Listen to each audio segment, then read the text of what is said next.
Liftoff will start in T-minus 10 seconds. 10, 9, 8, 7, 6, 5, 4, 3, 2, 1. We have ignition. This is an Estes Vapour. We're going to send it up on a D12.5. It comes with a 24-inch chute or a 61-centimeter chute. Expecting about 700 meters. This is our second flight with this rocket. 700 feet, not 700 meters. 700 feet, 213 meters. Our second flight with this rocket, so it really is a flyer. So we're expecting big things.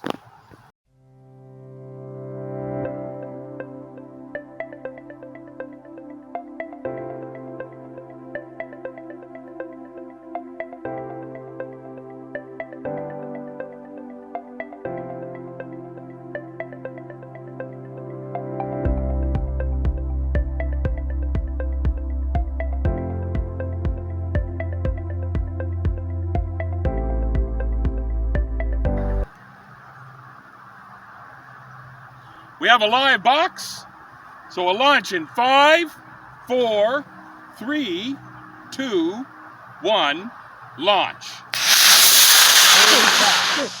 Wow, did that ever go by somebody's drone? Yeah. Where'd it go? Oh, there right it is. up there, nice deployment. It's going to drift a long way. Already can tell. Oh no, maybe not. The hole in the chute I think is helping. Sorry, I think I swore.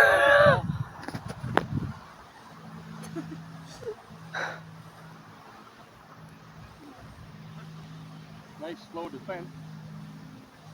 With a little bit of a breeze would come back this way. We cut the hole in the parachute, so. Yeah, it really did help a lot, didn't it?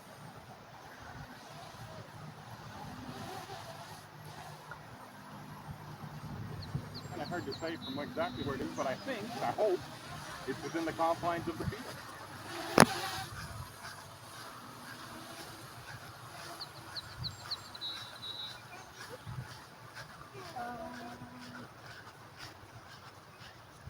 Might have been in that person's backyard. We have a live box, so we'll launch in 5, 4, 3, 2, 1, launch. Wow, did that ever go by somebody's drone? Right up there, nice deployment. It's going to drift a long way. Already can tell. Oh no, maybe not.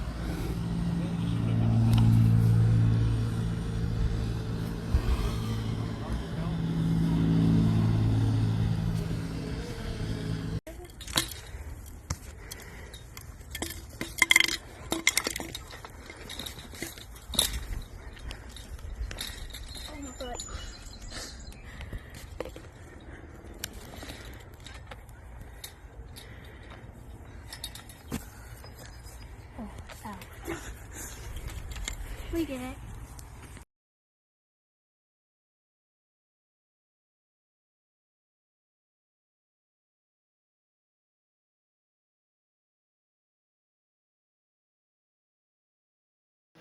Hi and welcome to the RCN Rocket Chief. Today we'll be discussing making your own nose cone. This is JAG, a homemade rocket, and JAG stands for the two beginning initials of my granddaughter's name and my own moniker, Granddad.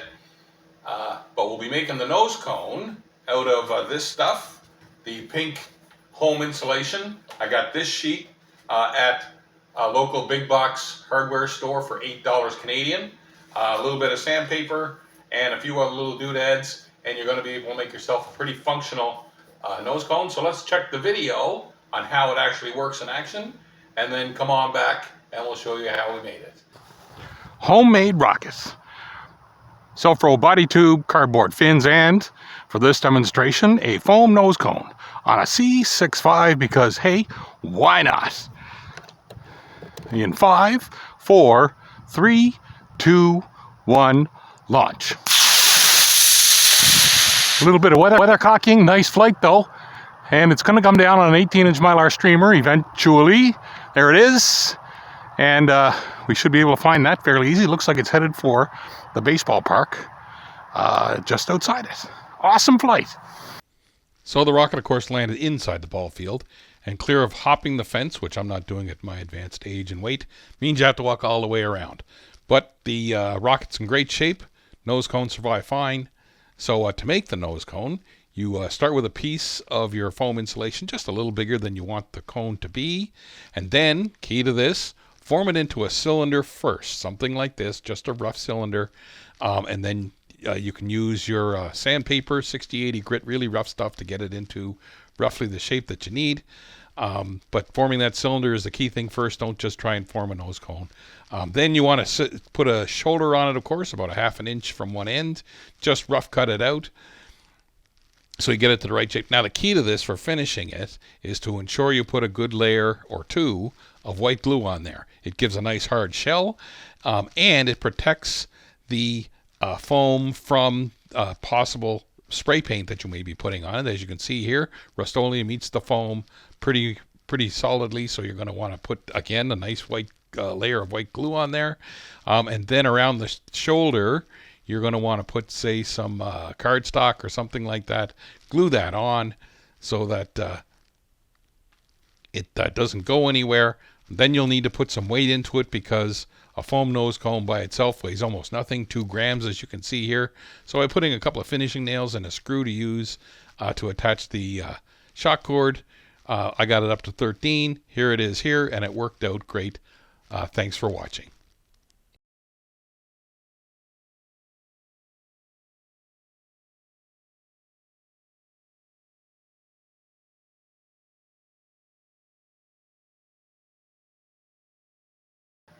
Hi, and welcome to the RCN Rocket Chief. This week, more with our homemade cluster-powered rockets. The Star Cluster with 2 mini engines. Got some pretty spectacular video to share, and we'll talk about how you insert the igniters and launch a mini cluster. Thanks for watching.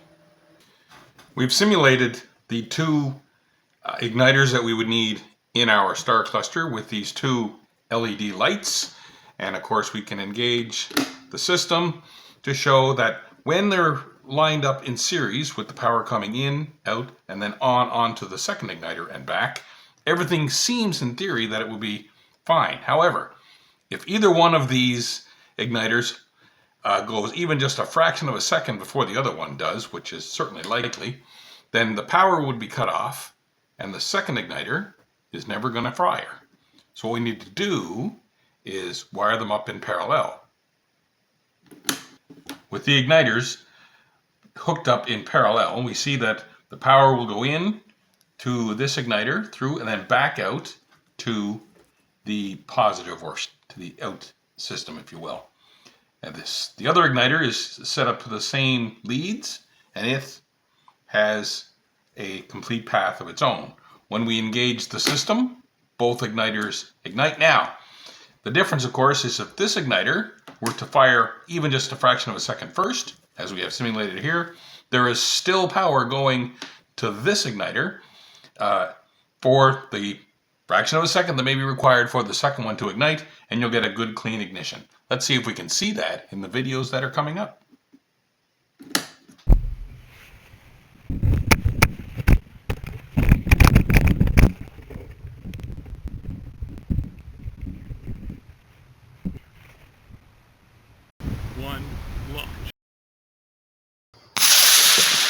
Nice flight. Straight up, a little bit of spinning, chute coming out. Didn't quite deploy correctly. It's a bit of a drogue. That's fine. Probably a little too chilly for it, even though I did coat it in talcum powder. Great flight. So let's see what we can learn from looking at this from our pad. Here we can start to see that the igniters are smoking, maybe a little more from the one closest to the camera.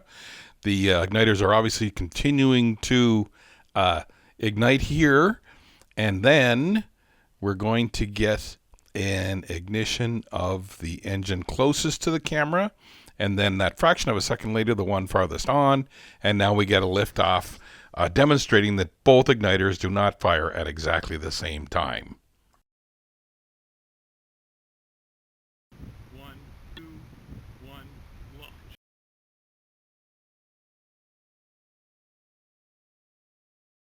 So what you do is you put your igniters in like you normally would as for individual engines. And then as we said, we have to make sure that they're in parallel so that the power comes in and out for each engine separately.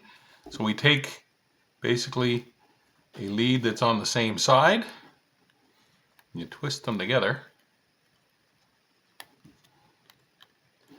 So you'll note that the power would go in and out on this side for this one, and you're going to have to trust me a little bit, but it's in underneath here and then back out for that one, so that we end up with being able to set up our ignition system. Make sure I got the right set of clips here. Here we go. So that when we engage it,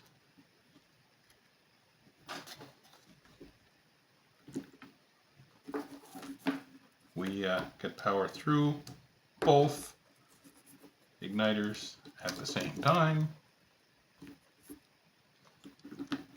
And we do have an armed light, and we should, as we've seen, be ready to go.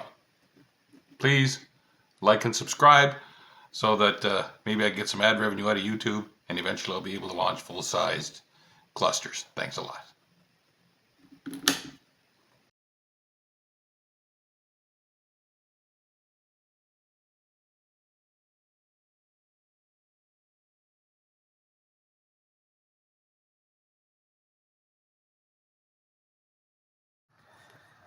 This is a Rocketarium AA7 Alamo.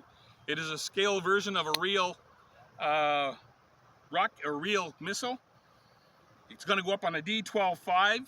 It's got a 15-inch chute, or 38 centimeters. According to the instructions, it should get about 530 feet on that engine combination.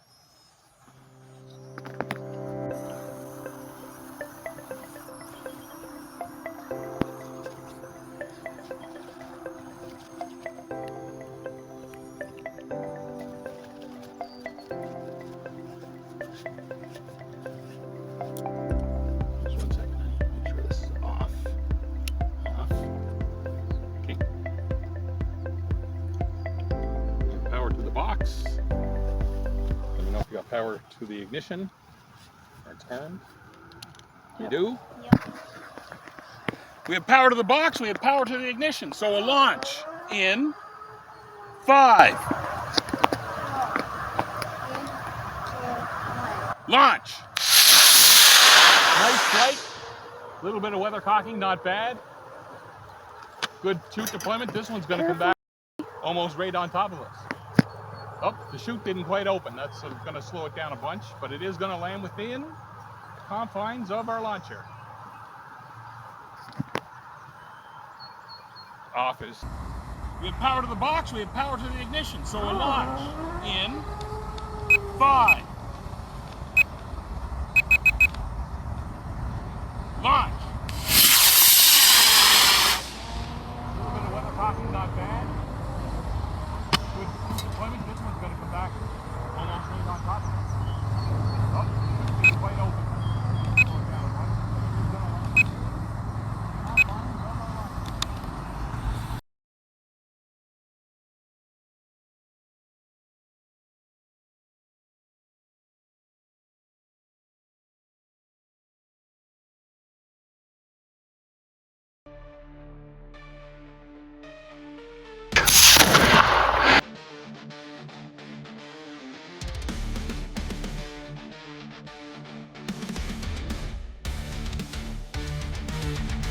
Hi, and welcome to the RCN Rocket Chief.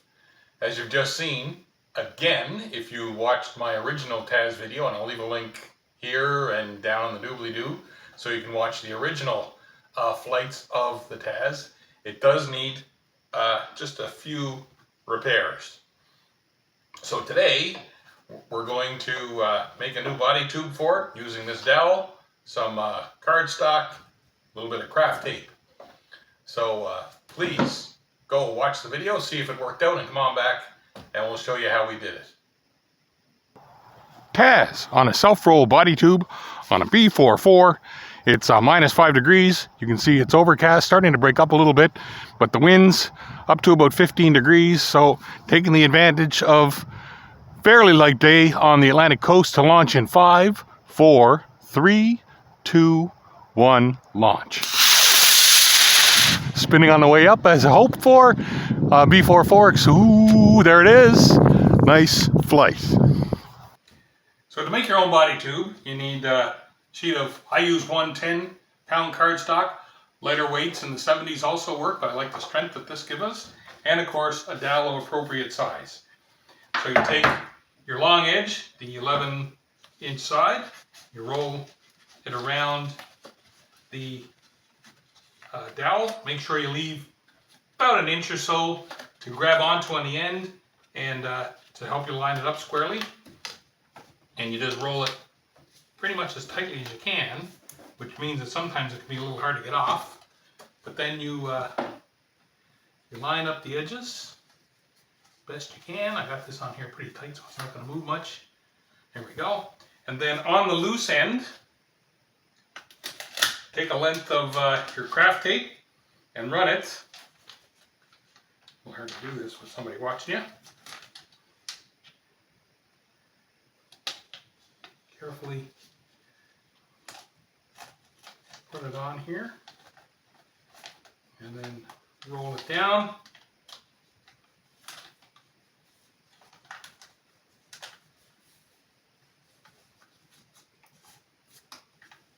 Left too much on the bottom and it seems to want to wrinkle a little bit here on me. But then it's got that bit over the top. And then it'll probably actually stick just like this, but the two consistencies of material here mean that finishing it can be a bit of a problem. So, and to add a little extra stickiness, if you will, take another piece of craft tape and finish it.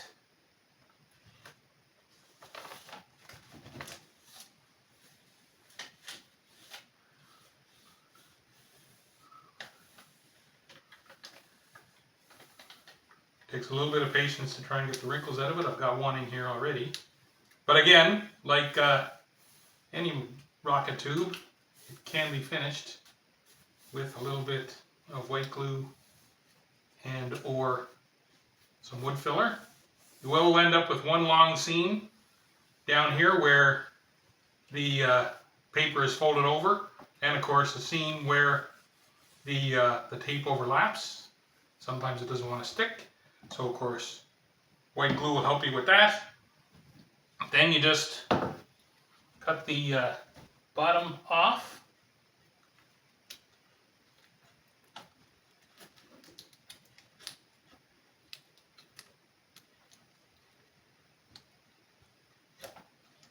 Eventually.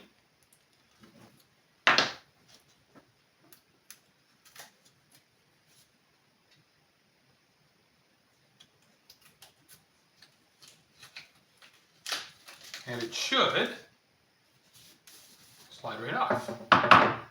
There is a little bit of extra tape there on the bottom that we're going to have to trim off, and a ditto on the top. I'll show you what we do with that on the top. See how close we got it, remembering we're not machining with precision. So this is going to fit fine once we're done working with it. And what I like to do with the top pieces is trim it down to the paper, cut it down to where the paper is, in segments.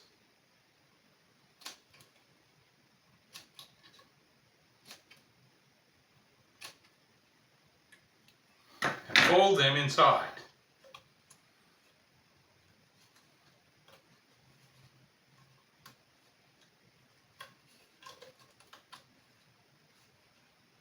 It helps the tape stick on the end, and oops, I'm going to keep this. In this case, we've got the nose cone in there nice and tight. We'd probably have to trim it if we wanted it to come off, but of course with Tazz, we want this nose cone to stay on. That, in a nutshell, is how you roll your own body tube. So the repair of Tazz is fairly straightforward. Just collected up the pieces, still had them all from our original catastrophic destruction, and just glued them back on our new body tube in the locations they had been in the first place. And for our new launch, deliberately made sure we left the elastics in place so that it would spin nicely on the way up. Please carry on. Come back for a future adventure.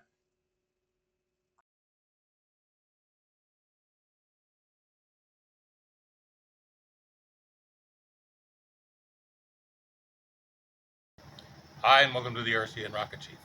I know the old Chief looks a little stuffed into this old fire suit, and yeah, kind of am, but at the same time, kind of proud that I was able to get near it at all. Daytona 500's coming, so should be a national holiday, but to commemorate it, I decided to go out to our field and launch a commemorative rocket. So let's go see how that turned out, and then we'll show you how we built it on completion of that. Carry on.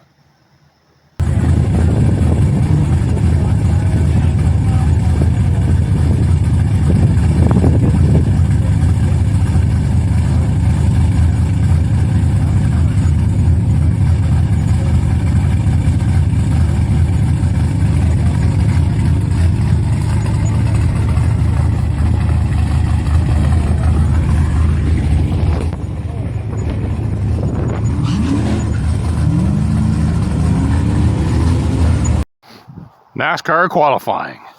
We're going to try it on an AA3 just as a test, and hopefully, if that works out well, we'll be advancing to the final round of qualifying and get ourselves a position in the race. In 5, 4, 3, 2, 1, launch. Nice and straight. Holy cow. That went really well. And it's a B4-4. Last second, chute did not deploy correctly because, of course, it's fairly cold out, -5. Hopefully not any significant damage to the car or the engine pack. We'll know in just a second.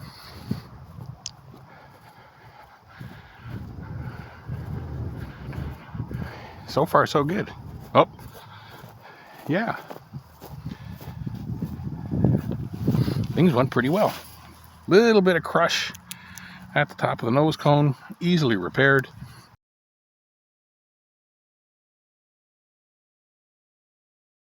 NASCAR flew fine on a B64, not very high. So we're going to get brave. You'll notice the nose cone's a little crooked, a little bit smushed from contact with the wall in turn 4 during qualifying. But we've managed to get the car repaired, and we're ready to go with a C65 in 5, 4, 3, 2, 1, launch. Much better. Again, super straight. Nice flight. Arcing over. Chute deployed this time. Man, this is going to come down very close to pit road. Nice flight. Wow, does that thing ever fly nicely? Uh-oh. Got a bad feeling on the drift. We'll know in a second. I think this is going to be in the trees, but not far. Nope, totally recoverable. Just right on the edge of the field. Nice, great flight. Holy cow.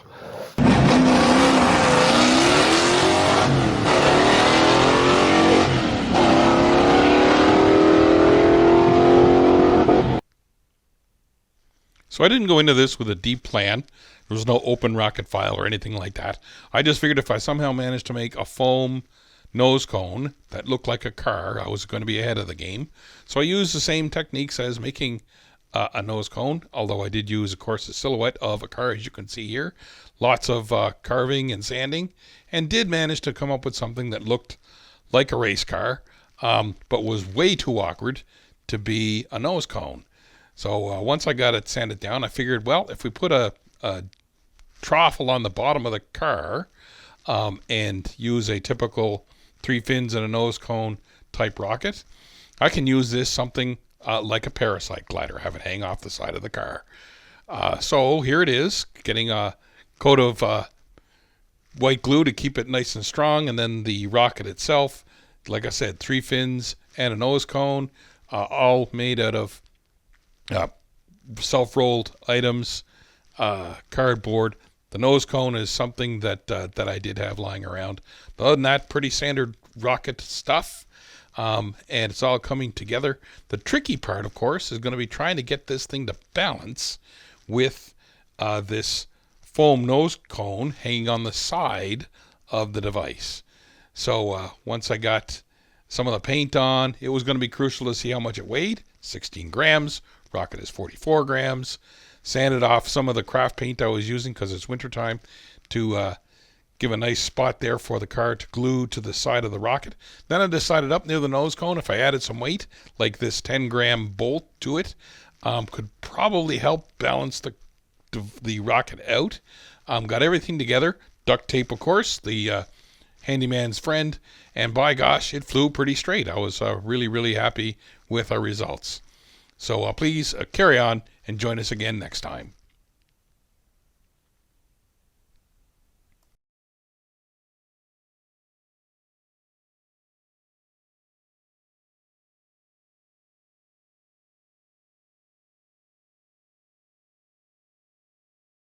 Hi, and welcome to the RCN Rocket Chief. Like any model Rocketeer, I've lost my fair share of rockets, but not to worry, it's usually only the ones that I've sunk a fair amount of time and or money into, like this. Homemade rocket carrying 2 cameras, one looking up, one looking down, on a C65, on a nice fall day, 7 degrees, little overcast, in 5, 4, 3, 2, 1, launch. A little bit of weathercocking. It's got a nice big chute, so I'm hoping that it'll come back. That long delay is gonna catch us by surprise. And it goes way over there. Take a line between this tree and the building behind it. Hopefully it's easy to recover.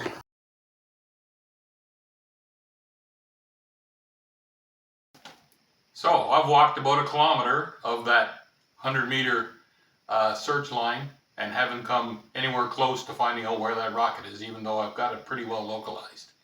So there are methods, of course, of finding your rocket, things like GPSs and whatnot, but because I'm doing low power rocketry, most of these things are way too heavy or far too expensive given the kinds of rockets that I'm shooting off. And in many cases, all I want to do, like the one we just saw, is get an idea of what tree it's up in. So one possible solution that I've come up with is your key finding buzzer, which works pretty well. The question, of course, is whether it would survive a trip in a model rocket, especially if we strip it down to reduce the weight, which is an important thing, especially in these low power rockets that I'm shooting off. So for maximum performance, we would want the part that we put in the model rocket to be as light as possible. As it stands, it weighs 10 grams, which is pretty good, but we can probably make that lighter by removing the casing, which, as it turns out, is not an extremely difficult thing to do.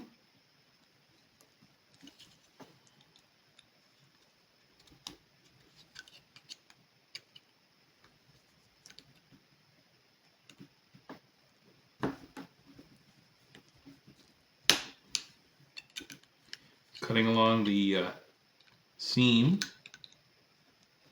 between the front and back halves,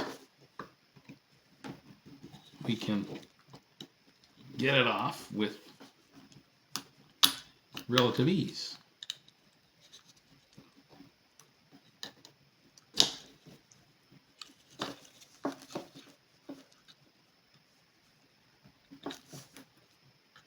Relative ease. Eventually. Of course, this works much better when I'm not trying to film it.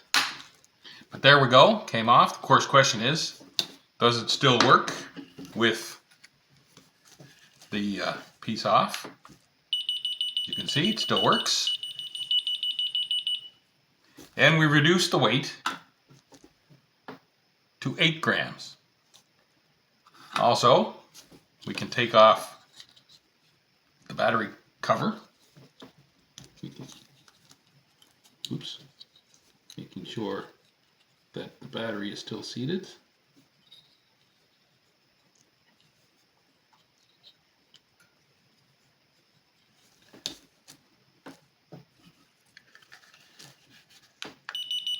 And noticing that it still beeps.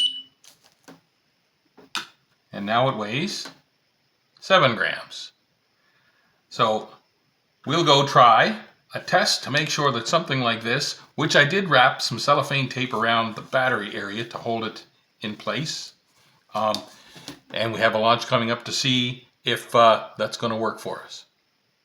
Big Bertha with an onboard stripped down beeper, which hopefully we won't need, on a relatively chilly day. It's -5, but winds are light, about 15 kilometers an hour.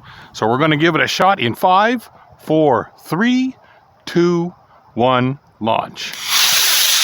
B44 didn't take it very high, and maybe too long, whoa, right at the last minute it deploys. So we're going to try our beeper. So a fairly hard hit from our Tazz, which will be a good test of our beeper as it lands on the compacted running field.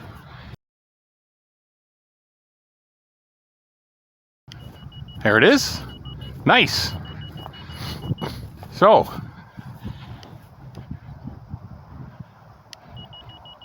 you can see the distance, and you can hear it nice and clear, and of course landed on a hard running path. So obviously this is I think, a real solution for these larger rockets.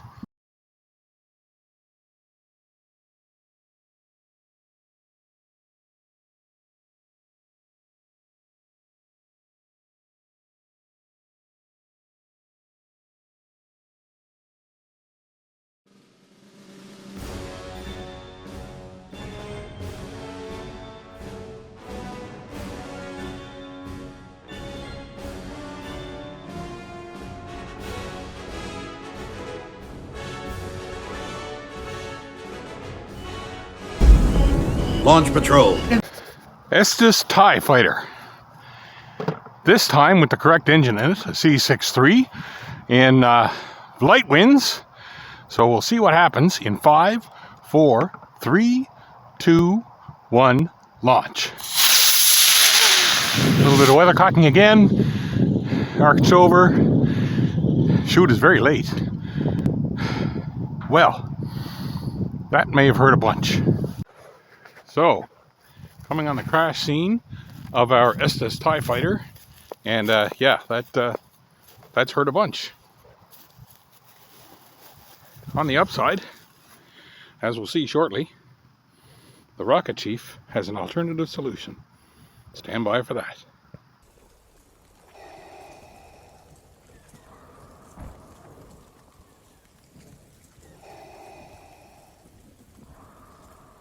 So here's my idea. It's a test model of the Imperial Starfighter, of course. I'll put it together with a foam ball and some craft board from the dollar store. And the idea is that it is a spool rocket. So it will ascend like this. The aerodynamics of such a thing are beyond me, but apparently it does work. I've seen video of it. So we're going to give it a shot. It's super light, so we're going to try it on an AA3 first. That way, if there's a disaster, it doesn't blow up half the neighborhood. Stand by. Imperial Starfighter foam rocket as a test on an AA3 in spool formation in 5, 4, 3, 2, 1, launch. And it didn't go very high. Kind of worked. May want to try it with a B that I do have on hand in case this happened. Stand by.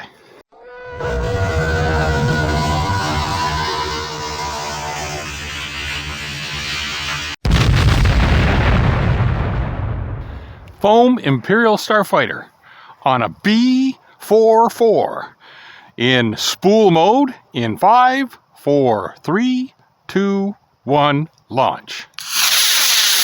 A little better. Obviously this is a C, and like the recovery, that's awesome. So there's certainly potential here.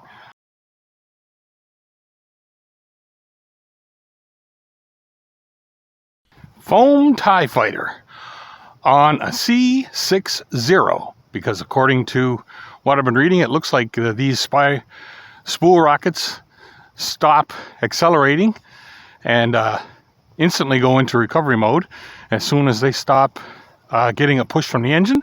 So in this case, we'll make sure the engine and the ejection charge are the same so that the flame out of the back of the rocket is not on any sensitive grass or whatever. In 5, 4, 3, 2, 1, launch. Launch. Nice. There we go. Oops. I think we came apart. But concept of sound, great launch.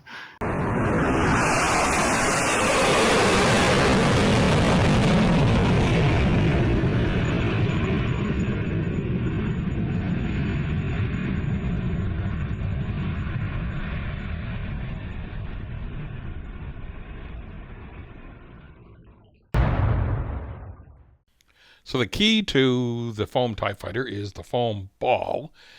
Fortunately, I got one of those that didn't disintegrate into a million little pebbles when we started chopping at it with our drill and our files. Here we've put the body tube through, and the long straw will be the launch lug. Traced out the pattern of the wings from our Estes version, and got everything all squared away. Found the center, drilled a hole for the body tube, put that through there. And then slowly but surely putting everything together here. Lots of white glue. I used a launch rod to line up the launch lug because it's got to go through both wings and, of course, that long straw. And then finding the center so that we can put the engine mount and whatnot in there. And finally starting to look a little bit like a TIE Fighter. I wasn't sure about that foam core, how resistant it was going to be to the fire spit out by the ejection charge. So I glued some ejection wadding up in there. Covered the foam with white glue so we could paint it. And here are the hero shots. And of course, you've already seen how well it flew, but we'll be doing some more in the future. So come on back.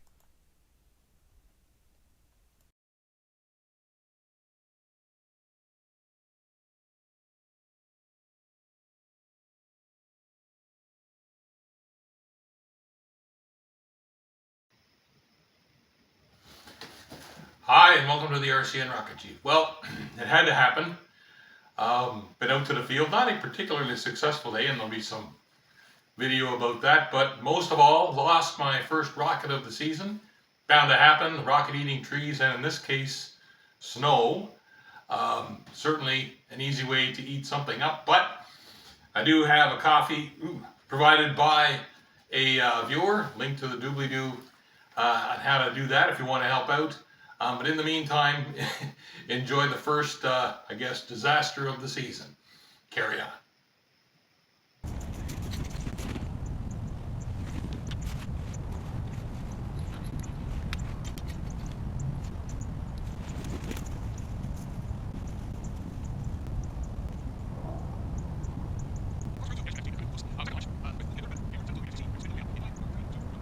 Corkscrew 2. Yes, you can actually see it there, kind of, if you look close.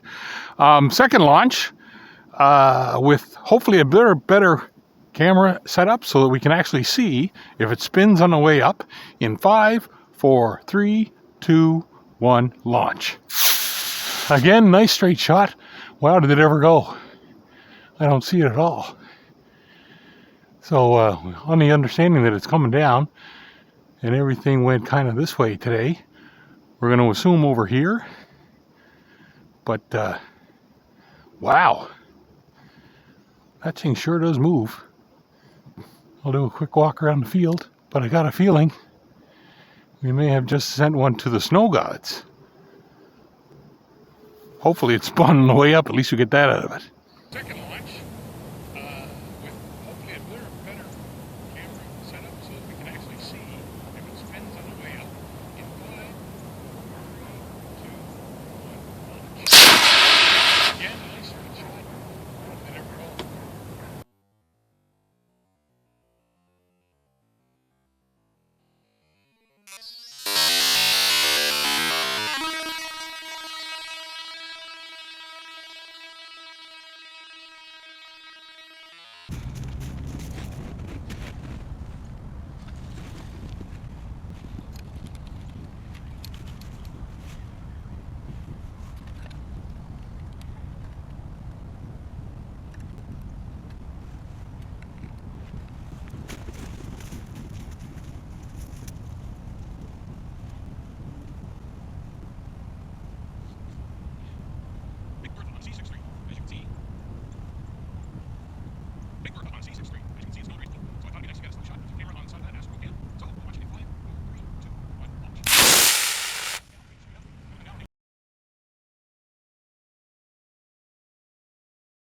Oh no.